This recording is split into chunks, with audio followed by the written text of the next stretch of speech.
arrinka noocaasi raadka uu ku leeyahay addoonku inuu wanaajiyo xidhiidhka isagiyo ilaahay u dhaxeeya oo uu ku sifoobo xusnu tacabud cibaado wanaag iyo addoonku inuu ka fogaado wax kastoo ilaahay subxaana watacaala ka cadhaysiinaya. culimadu markay qeexayaan ereyga almuraaqaba macnihiisu uu ku soo arooray qur-aanka kariimkaa waxay yidhaahdaan sida ibnu اlqayim uu yihi almuraaqabaةu dawaamu cilmi اlcabdi biiطilaaci اlxaqi subxaanaه wa taعaalى calى ظaahirihi wa baطinihi. cilmiga iyo ogaalka addoonku uu og yahay ilaahay subxaanaه wa tacaala inuu daalacanayo oo uu arkayo korkiisa iyo kalkiisa, intiisa muuqato xubnihiisa iyo intiisa qarsoon oo qalbigiisa, cilmigaasi inuu joogto ahaado fii jamiici اlawqaat waاlamkina wاlaxwaal, wakhtiyada oo dhan meel kastoo addoonku uu joogo iyo xaalad kastoo uu ku sugan yahay. arrintaasaa muraaqabo la yidhaahda. alxaariث اlmuxaasibi isaguna wuxuu yihi almuraaqabaةu dawaamu cilmi اlqalbi bcilmi اllahi fi الsukuni wاlxaraka cilma laazima muqtarina bisafaaءi اlyaqiin. muraaqabadu waa addoonka qalbigiisu ogaanshaha uu og yahay ilaahay isaga inuu og yahay, hadduu xasiloon yahay iyo hadduu dhaqdhaqaaqayaba, si laazima oo joogtaa qalbiga addoonku arrintaa ogaalka uu og yahay ee weliba ay la socoto safaaءu lyaqiin, yaqiin saafi ah oo in yaroo shakiina aanu ku jirin, taasaa muraaqabo la idhaahdaa. ilaahay inuu u dhow yahay addoonku hadduu og yahay, taasi waa awal اlmuraaqaba wa bidaayatuha, waa bilowgii iyo intii u horeysay muraaqabada. laakiin inuu si joogtaa uu og yahay arrimaha noocaasi ah, weliba yaqiin oo in yaroo shakiyana aan lahayn, taasaa muraaqabo la idhaahdaa. muraaqabadu haddaynu si kale u dhigno waa tacabudu lilahi subxaana wa tacaala bismihi اlcaliim wالsamiic wاlbasiir wاlxafiid wاlraqiib. waa addoonku in ilaahay subxaana wa tacaala ugu cibaadeysto magaca ilaahay alcaliim, macnihiisu yahay ilaahay inuu yaka wax walba og. magaca ilaahay asamiic, macnihiisu yahay ilaahay dhawaaq kasta inuu maqlo. magaca ilaahay albasiir, waa ilaahay inuu shay walba arko.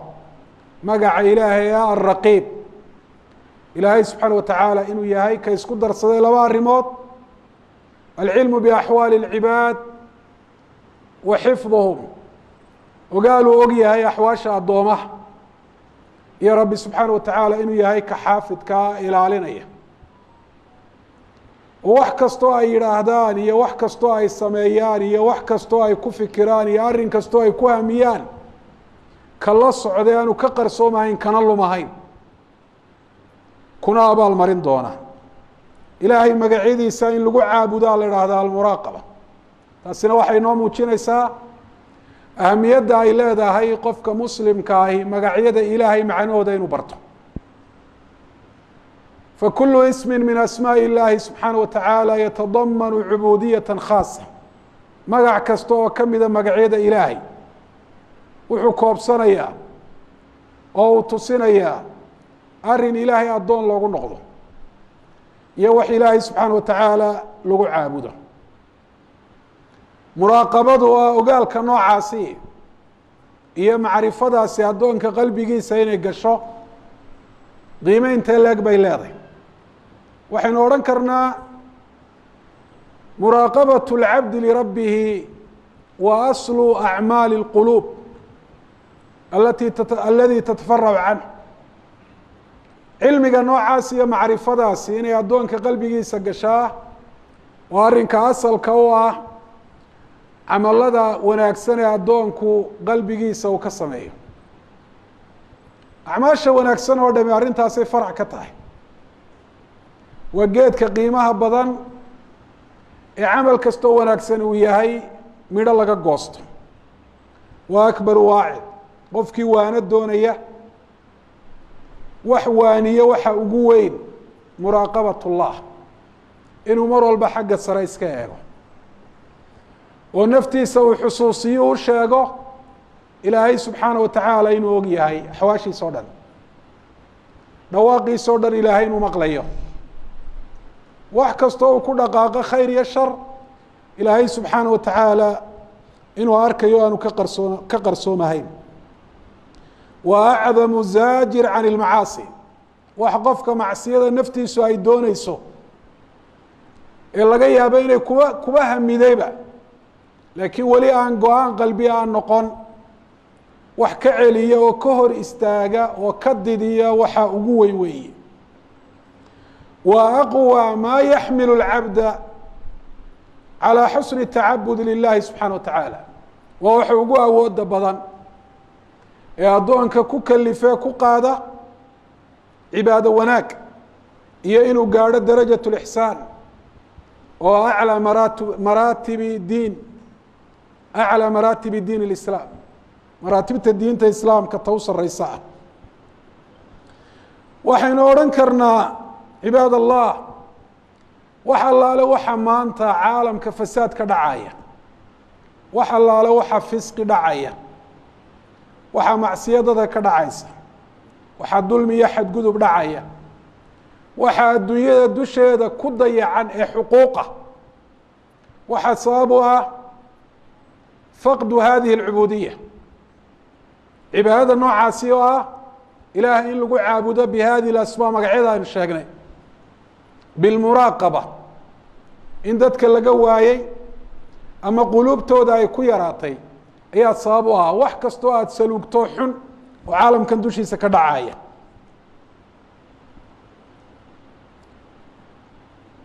u fiirsa maanta muraaqabadaasi markii dadka qaarkood quluubtooda laga waayey kuwo kaloo badanna quluubtooda ay ku yaraatay bedelkeeda maxaa la isticmaalaa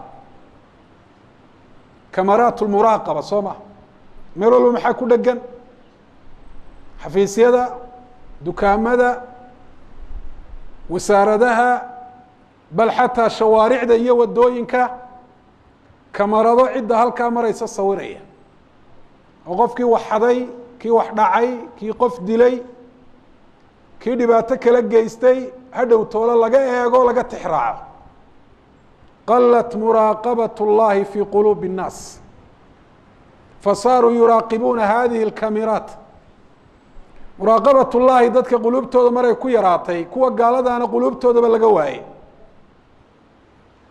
waxay ahaadeen kuwo iska eegaya kamaradaha noocaasa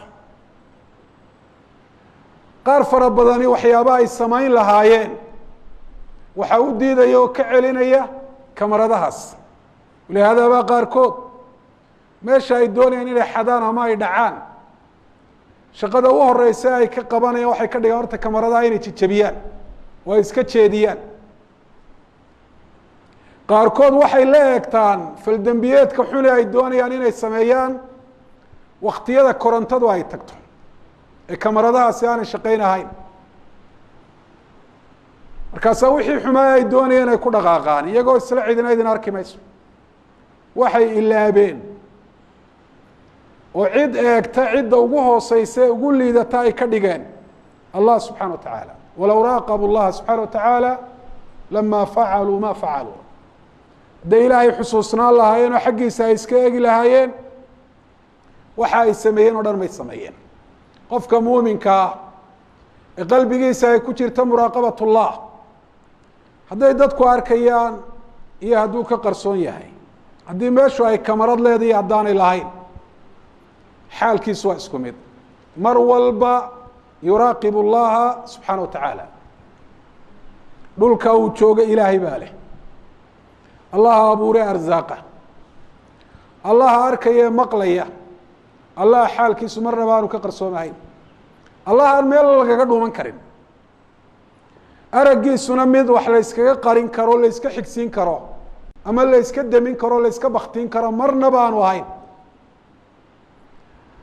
culimada qaarkood markay muraaqabada ka hadlayaan waxay sheegaan bacd اlqisas aayaadka iyo axaadiista aynagu filan, laakiin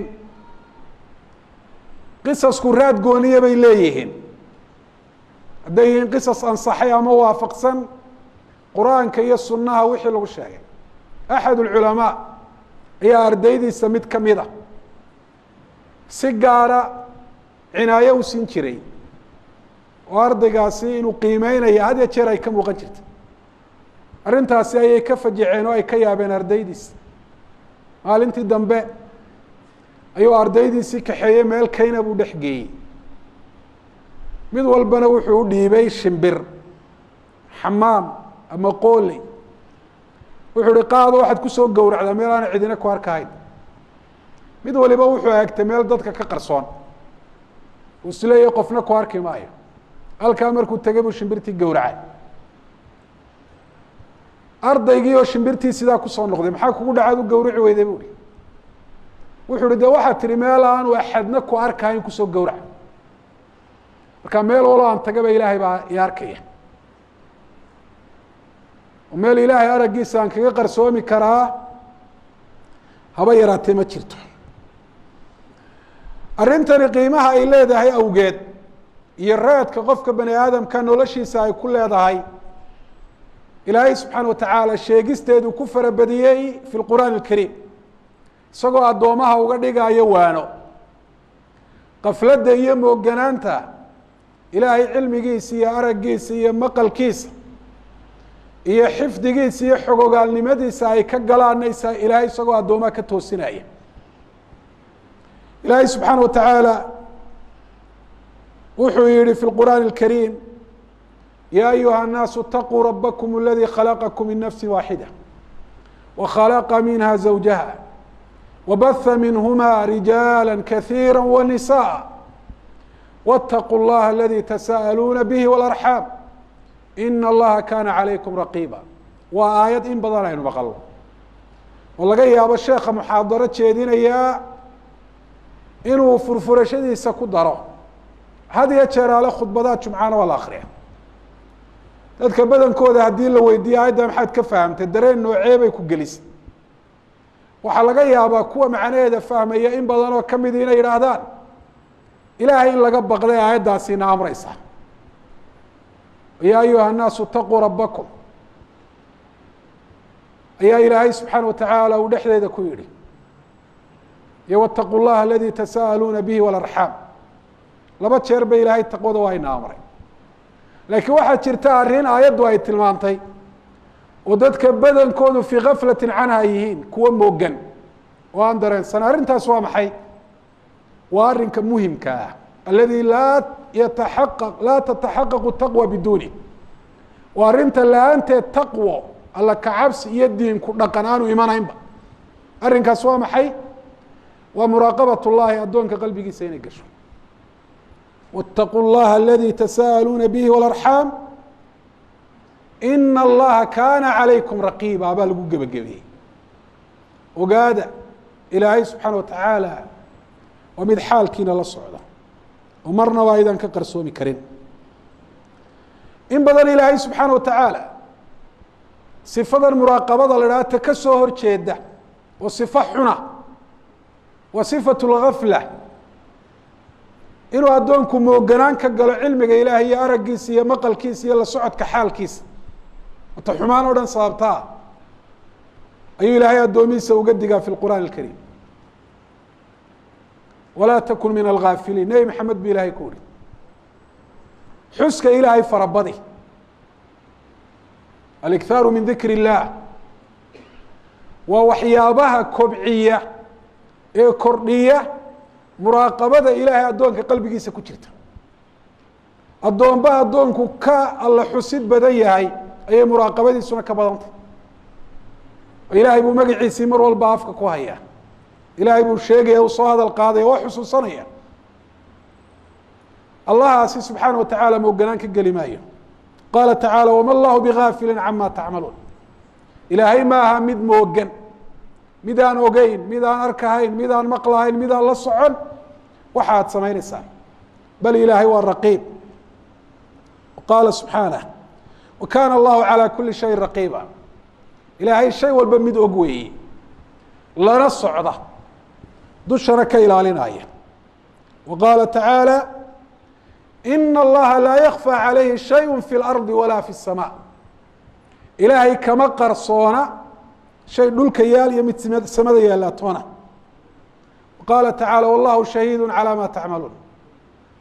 ay muطalic, ilaahay waa mid daalacanaya wax allaaliyo waxaad samaynaysaan. ismu llahi shahiid iyo ismu llaahi alraqiib waxay wadaagaan labaduba inay tusinayaan iطilaacu اllahi subxaana wa tacaala calى اlkhalq, ilaahay inuu yahay mid khalqigiisa daalacanaya. alraqiib wuxuu dheer yahay ashahiid inuu tusinayo xifdi iyo ilaalin. muraaqabaةu alcabdi lirabih laa tataxaqaqu ila bumuur. siduu addoon ku noqon karaa mid qalbigiisu si joogtaa uu og yahay, u yaqiinsan yahay, u dareensan yahay ilaahay subxaana wa tacaala ogaalkiisa iyo maqalkiisa iyo araggiisa iyo daalacashadiisa. arrinta noocaasi addoonku ma gaari karo ilaa uu yaqiinsado dhowr arrimoodoo ka horeeya oo qur-aanka laynoogu sheego weliba laynoogu soo celceliyey. arrinka koowaad waxa weeye yaqiinu اlcabdi ana allaha yaclamu ma fii qalbih fadla cama takalama bihi aw camilahu. addoonku muraaqabo ma gaari karo ilaa uu yaqiinsado ilaahay inuu ogyahay waxaa qalbigiisa ku jira ee cid walba uu ka qariyey. cid allaaliyo cid uu sheegaaba yaraataani jirin. iska daa wuxuu addoonku ku hadlo iyo waxa uu sameeye camal uu rogo. faallahu yaclamu minka kula shay ya cabd allah. wax wal oo kaa soo fula ama kuu qarsoon ilaahay subxana wa tacaala waa ogyahay. nabiy llaahi ciisa ayaa ilaahay subxaana wa tacaala wuxuu ka sheegay inuu yihi taclamu ma fii nafsi walaa aclamu ma fii nafsik. ilaah wax allaaliyo waxa daatadayda laftayda waxa ku sugan waad og tahay. wax arrinkayga ka mid oo kaa qarsooni ma jiro ama ogaan la-aan ay ka hayso, laakiin anigu ma ogi ilaahay oo waxa daatadaada iyo laftaada ku sugan waxaad ii sheegtay mooyaane. wa qaala tacaala walaqad khalaqna اlinsaana wanaclamu ma tuwaswisu bihi nafsu wanaxnu aqrabu ilayhi min xabli اlwariid. laba arrimood oo addoonka qalbigiisa ku camiraya cubuudiyaة اlmuraaqaba ayaa aayaddan lagu sheegay. arrinta koowaad waa maxay? waxaa khawaairu qalbihi ilaahay inuu og yahay, waxyaabaa qalbigiisa kusoo dhaca ee kusoo duula ee maraya martabaة اlwaswaas oo xataa iraadiya caziimo weli aan gaadhin. walaqad khalaqna اlinsaana wanaclamu ma tuwaswisu bihi nafsuhu.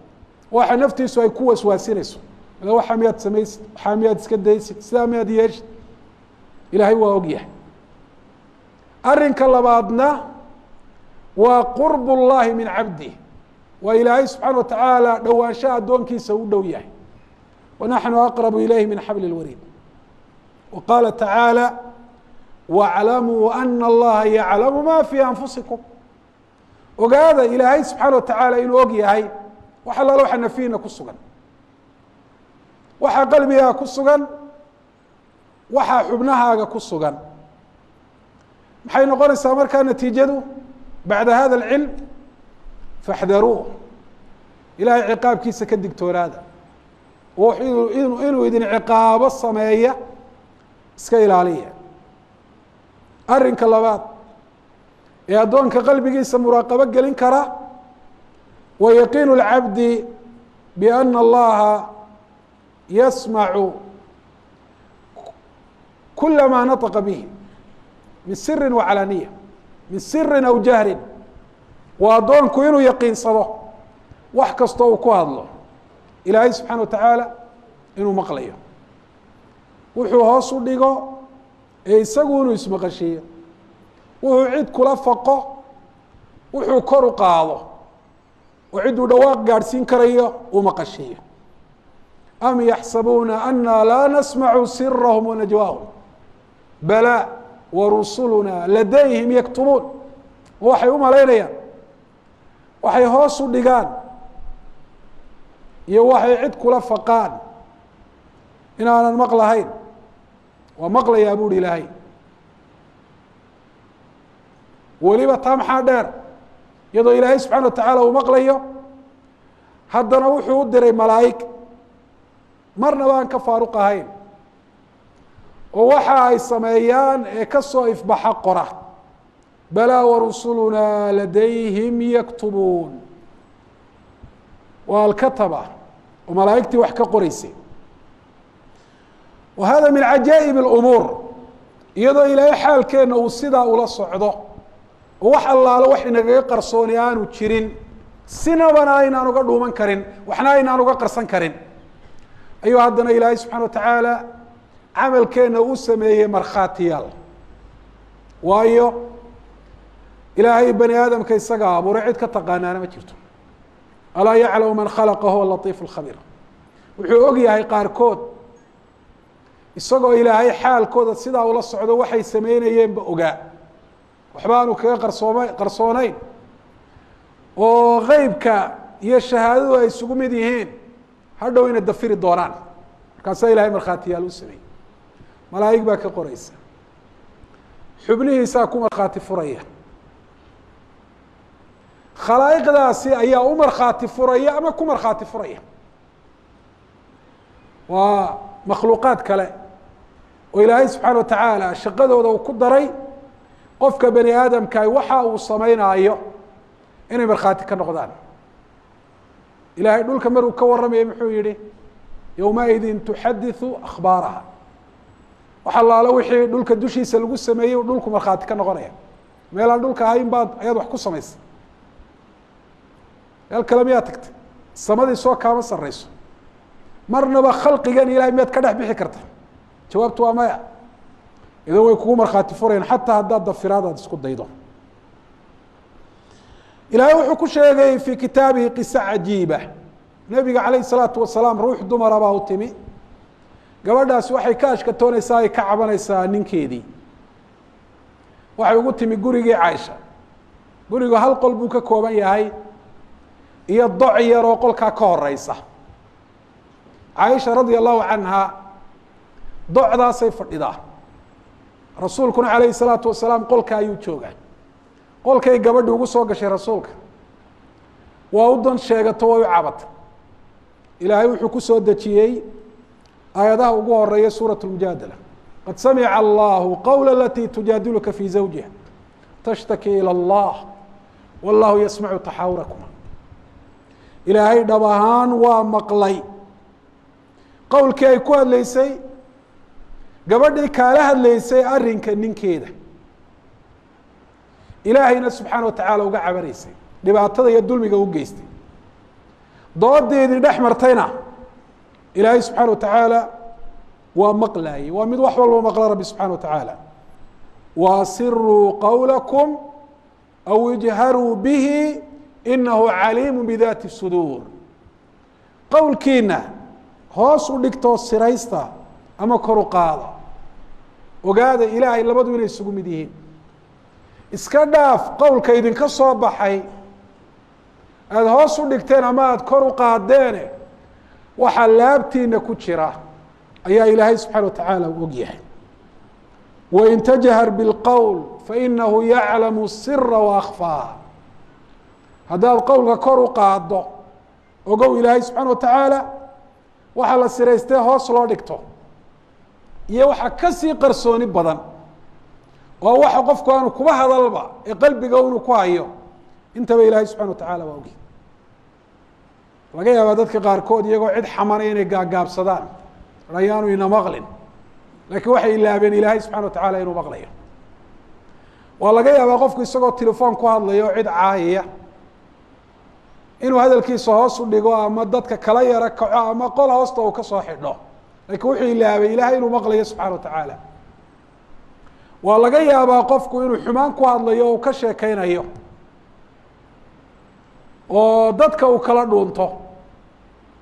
waa laga yaabaa dadka qaarkood markay doonayaan si xun inay u hadlaan inay soo qaataan number aanu magacoodu ku qorayn iyagoo dadka iska qarinaya, lakiin waxay ilaabeen ilaahay number kasta hadday qarsadaan ilaahay subxana watacaala inaanay ka qarsoomahayn oo rabbi subxaana watacaala uu maqlayo.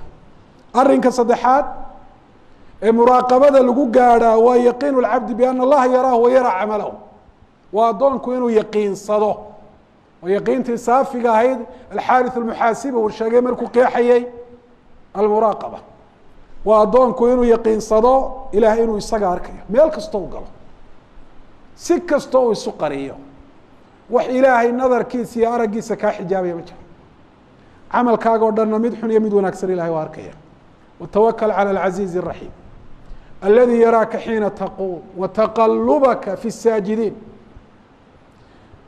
ilaahay subxaana watacaala wuxuu yihi tala saaro allaha casiiska ee raxiimka ah. sifaadkii ilaahay buu sheegay allaha ku arka markaad salaada u kacdo iyo meel kastoo aada istaagtaba, meel xun iyo meel wanaagsan. gadgadoonkaaga kuwa tukanay dhexdood gadgadoomayso ilahay waa ku arkaa markan aad tukanayso. waa laga yaaba qofku isagoo tukanaya xataa inuu kaflad galo, waxyaabaha qaarkood uu samaynayo kuwan la tukanaya uu ka qarinayo, lakin muxuu ilaabay ilahi subxana wataعala inuu arkayo fii qiyaamihi wa rukuucihi wa sujuudihi wa fii qucuudihi wa juluusihi inahu huwa الsamiiع الcaliim. alam yaclam biana allaha yaraa. addoonkii kufriga iyo jahliga ku sifoobay ee addoomaha ilaahay caabudaya la dagaalamaya dhibaateynayey, arأyta aladii yanhى cabda ida صalىa, bal ilahay wuxuu ku waaniyey baleega dakarahu biru'yatihi lahu. ilahay wuxuu xusuusiyo inuu arkayo. waynagay nihi muraaqabada addoonka waana ugu filan. alam yaclam biana allaha yara, muxuu waxaa u samaynaya? miyaanu ogeyn ilaahay inuu arko? yaعni ogaalka noocaasi hadduu addoonka qalbigiisa ku dhamaystirmo waxa xun maba samaynayaba. addoonku wax xun inuu sameeyo maxaa keenaya? imaa inay qalbigiisa aanay kuba jirinba macrifo iyo garasho u garanayo ilahay inuu arkayo, oo uu yahay jaaxid lihaada, mid arrintaa dafirsanba oo diidan ama jahliba kaga sugan, iyo in arrintaasi qalbigiisa ay ku yaraatay. addoonkan muuminka ilaahay rumaysan ee haddana xumaanta samaynaya maxay ka dhalatay? macrifatuhu liru'yati rabbihi lahu ayaa qaliila noqotay, mid yar oo awoodooda aanay gaadhsiisnayn inay addoonka xumaantani ka celiso. wa huwa macakum aynama kuntum wallahu bima tacmaluuna basiir. ilahay waa maciina bicilmihi wa samcihi wa basari, meel kastoo aada joogtaanba. wallahu bima tacmaluuna basiir, maciyadu maciyat اlcilm wاru'ya inay tahay bu ilaahay muujiyey. wax allaaliya waxaad samaynaysaan ilaahay waa mid og, rabbi subxaana watacaala waa mid arkaya, waxba aanay ka qarsoomahayn. saddexdaa arrimood addoonku hadduu yaqiinsado ilaahay inuu og yahay waxa qalbiga ugu jira, ilaahay inuu maqlayo dhawaaqiisa miduu kor u qaadiyo miduu hoos u dhigo, ilaahay inuu arko isaga iyo camalkiisa fi jamiici اlazmina waاlamkina wاlaxwaal, oo taana ay u raacdo macrifatu licadamat اllah, ilahay weynidiisa inuu garanayo. waayo haddaad og tahay cidi inay ku og tahay oy ku arkayso oo ay ku maqlayso, laakiin ciddaasi aanay qalbigaaga weyni ku lahayn, wax ma ka qarsanaysaa? ama daraaddii wax ma u daynaysaa? jawaabtu waa maya. ciddaad ka xishoonaysaad wax iskaga tirinayso ayaad iska ilaalisaa isagoo koog ama ku arkaya ama ku maqlaya inaad wax samayso. hadduu bani aadam yahay aad tidhaahdaa kala dhuumo, laakiin cidda aan agtaada qiimo ku lahayn, qalbigaagana aan weyni ku lahayn, hadduu ku ogayo, hadduu ku arkayo, hadduu ku maqlayo, intaa midina haddaanay jirin waa isku kaa mid. walihaada haddaad yaqiinsan tahay ilahay inuu ku ogayo, haddaad yaqiinsan tahay ilaahay inuu ku arkayo, haddaad yaqiinsan tahay ilaahay inuu ku maqlayo laakiin weynida ilaahay qalbigaaga aanay ku jirin amaba se ay ku yar tahay macrifada iyo ogaalkaasoo quri waxba kuu tari maayo saddexda arrimood waxay nafci yeelanayaan markay raacdo in addoonka qalbigiisa ay ku jirto cadamat ullah ilaahay qalbigiisa uu ku wen yahay iyo ogaalka uu og yahay qudrat allahi calaa kuli shay wax walba ilaahay inuu awood u leeyahay inuu ilaahay awood u leeyahay saqafka aada hoostiisa ku caasiyeyso sabab kaloo u dumaa iyadoona jira inuu kugu dumi karo dhulka aad dushiisa ku caasiyeysa ilahay inuu kula jari karo uu kula goyn karo ilaahay inuu ku fadeexadayn karo oo macaasidaa khalaa'iqda aad ka qarsanayso meesha aad kaga dhuumanayso aad isleedahay kaga qarsoon gaga banaan oo cidlaa ilahay inuu ka dhigi karo oo cid waliba ay ku aragto awoodda ilaahay subxaana watacaala garashada aada garanaysaa iyaduna waxay xaqiijinaysaa muraaqabat اllahi subxaana watacaala fii qalbika